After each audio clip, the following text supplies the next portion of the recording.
Hey guys, how's it going? Kripparrian here.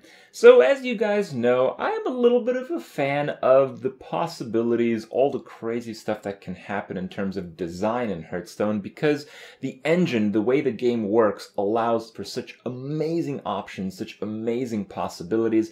And I've had some fun. I've made my own legendary spells, and I've done some other cool things in the past to try to explore the range of what is possible in Hearthstone. And of course, when new cards come out, it's the most exciting thing to take a look, analyze, and realize what can really be made in this awesome game. So with that in mind, there are a few websites out there that allow you to make your own custom cards. That's kind of what I use to make these cards that I try to present to you guys. Some Krip made up cards in some of my other videos, and a lot of people use these websites, and one of them has a really cool function. It's hearthcards.net. They have a gallery, and I'll link that in the description below, where people actually vote on the cards that they like the most, and they have a best of all time Hall of Fame. And I wanted to go over, I think I'm going over the top 8 in this Hall of Fame as of right now, and of course this changes because they're always being changed around, voted upon, and all that other kind of stuff, just so we could see, what the people out there are coming up with, and what people really like. On the other hand, before I go into this, I do want to mention that I think Blizzard as a company is a very conservative company, so while some of these ideas are phenomenal, as you will soon see, I really doubt that we'll see these exact cards in Hearthstone ever. Blizzard kind of likes their own ideas. I haven't seen them take too much from, fans and communities and all that kind of stuff that has, put forward ideas. It hasn't really worked too much for that, except for Paragon levels in Diablo 3. Anyway. So let's get to it. I'm going to start the list from the number 1, and then I'll end with 2, slightly different cards. So this is the Tidecaller. This is the highest rated card in the Hall of Fame of all time for user cards on the site, and it is a pretty big site. And it's 3 for a 1/3. I believe it's a Shaman card. Silence a minion, gain the effects that were silenced. So it gives Shaman a really cool effect. It's too bad that the user made it legendary, but the practicality of these cards really doesn't have to matter too much. It's just how cool these cards are which gets the ratings, but I feel that's what Hearthstone needs. It always needs the absolute coolest cards, so it's kind of cool to see something like this. It is a mechanic that I kind of hope was in the game. It's not just silence effects. See, the issue is with silence is that it's a non-fun interaction. It's like, I have this card, it does something cool, and it's silenced. So the coolness, the fun aspect of that interaction of that game is gone because of silence. But if you have a silence stealing ability, you actually make it even more interesting, and it develops a counter. So you have a counter for a card, which is what you need in card games. You have the silence effect, but you don't lose the original effect on the card, and that makes it just a really fun thing, a really crazy thing. And I think this mechanic would do really well if it actually existed in Hearthstone. Number 2 is the Ethereal Manipulator, a 5 mana 3/3. The battle cry, reveal a minion in each deck. It's the Joust mechanic, and if yours costs more, you transform into your revealed minion. So some really interesting stuff. You can, if you play this card, some people don't really realize the potential this card enables. You can have a card that is you can have a deck that's almost entirely spells, and the only creatures in your deck are just ridiculous, right? So you could just have 2 Ethereal Manipulators or just 1 Ethereal Manipulator, and you could run Deathwing, Ysera, just all the craziest stuff. So you could make this card always win the Joust and always transform into those few cards for a ridiculous tempo play. And yeah, very interesting way to use Joust. That's actually somewhat meaningful and somewhat deck defining, which is something Blizzard really hasn't done with the Joust mechanics in the TGT expansion, unfortunately. But maybe some inspiration can be had from this card. Then we have the 6 mana 6/7 Zokal, the Shadow Seer. Both players have a 50% chance to draw from the wrong deck. That's pretty exciting. We haven't really seen this type of an RNG mechanic. It's kind of like a play on Mogar, but Mogar, he's cool in his own way, but I feel this card is just a little bit cooler. Plus the fact that it's 6/7 instead of 7/6, it doesn't die to the big game hunter, so it might stick on the board a few turns, and it might make some interactions really obscene. And these type of draw denial, but it doesn't feel that punishing. The draw denial aspect is really the counter to combo decks in other card games, because let's say you're playing against Patron Warrior. What if you draw his Darson? Uh-oh. Now we can't really combo for a crazy amount of damage. So draw denial, I think, is a really cool mechanic. It's kind of important in the meta game in a lot of other card games, and I think it'd do well in Hearthstone. But this card makes it so you implement that mechanic without feeling bad. Having your cards removed from your hand, having like counter spells, counter creature spells, that kind of stuff. It's non-fun interactions. This is a really fun interaction. And we have Burning Blade Master. 6/4/7. While this minion has more attack than health, it has Wind Fury. Otherwise, it has Taunt. Cool, huh?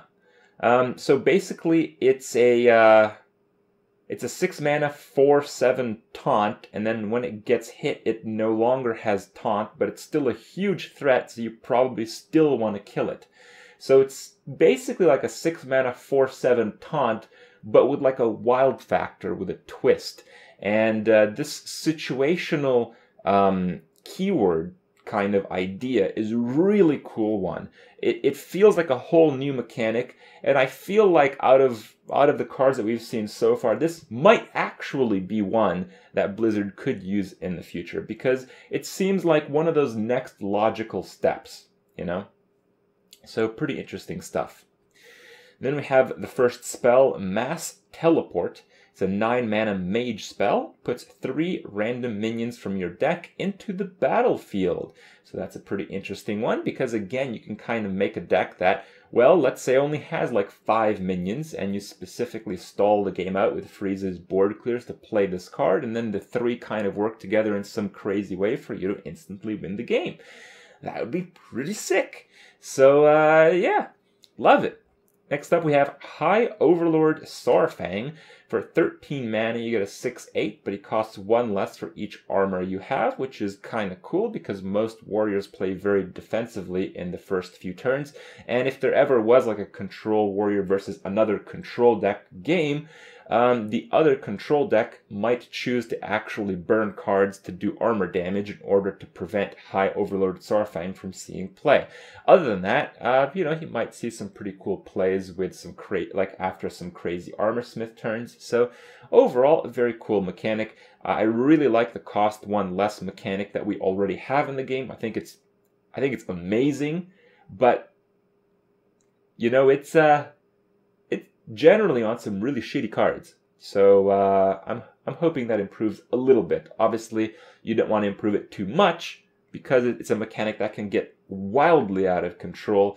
But if you have the cost reduction mechanic based off of defensive means, it makes it so it's very difficult to actually win a tempo game because of it. It only acts as a recovery mechanic. So maybe that's something to think about.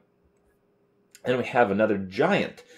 I think this card should just absolutely be in the game. Fungal Giant, 8/8, 20 mana, costs 1 less for each card drawn from your deck this game. So if he's at the bottom of your deck, he costs nothing. Yeah, it's basically in line with the other giants. We had Fungal Giants in World of Warcraft. They were in the Burning Crusade expansion. They had some really cool quests. There's just some really lovable creatures in the game. I actually kind of expect Blizzard to introduce a Fungal Giant card. Whether they're going to go with this text, probably not. They definitely like to come up with their own stuff, even though there might be a better idea out there. Then we have the Silverhand Commander, Paladin card, 6 mana, 4/5, costs 1 less for each Silverhand recruit on the board. Doesn't seem like too powerful of a card unless you're following up like a game state where you can muster after you already have a dude or two in play. But I just really like cards, and it's obvious that people out there really also like the same cards that interact as a secondary measure to a hero power, especially one like the Paladin that already has so many effective factors, because it's inefficient to play a hero power, so you're essentially playing like a combo synergy deck based off of an inefficient mechanic, and you really struggle to try to make that efficiently, but sometimes you do, and you have these really crazy strong turns. So I really like it. I think if there's something that we could never have too much of, it's hero power based effects on cards. The Rite of Summoning, this is actually the winner of the last contest on Hearthstone. Hearthstone also has like card creation contests, and I like to pay attention to them. And I thought I'd throw this card on the list of number 9 just because I really feel it's one of the coolest cards I've ever seen. It's a 2 mana mage spell. I guess when you make a spell, you think of mage, so we haven't seen any other spells in the list so far, but the effect is so cool. You deal 1 damage, and you summon a random minion with cost equal to the damage dealt. So the idea is that you have some incentive to stack spell damage in a mage deck, which actually has pretty good incentives already because a lot of the spells do a low amount of damage with high effect if magnified by spell damage. Then you have this card that substitutes as a creature as well. So if you can like have a Malygos in play, you basically get a nice 6-drop out of this. Or if you have multiple spell damage effects, it gets even crazier. And even at a card by itself, you know, if you play a 1-drop and deal 1 damage to something that you choose, often, yeah, that is worth 2 mana. So it is a really good card on its own, and it has some really crazy combo potential. So I'm really happy people actually like, you know, I have my own views on Hearthstone. You know, I think certain things are really cool, and I'm so glad that most of the people who vote for these contests end up voting for cards that I also think are just some of the coolest I've ever seen. Because, well, it kind of proves the point. People who play Hearthstone like similar things. They like the wild factor. They like the good side of things. They like counters, but they like counters that don't have like a negative impact on the play. It's cool to have mechanics that often steal or borrow an effect rather than removing it. So those ideas are really awesome. And of course, speaking for really awesome, had a somewhat personalized card come in last place here. Our arena partner, 2 mana, 3/2 with the salty effect. And Battlecry gives another minion salty. And the artwork is customized, I guess. So I don't know what salty does, but I don't even know what it is. Maybe you guys can tell me.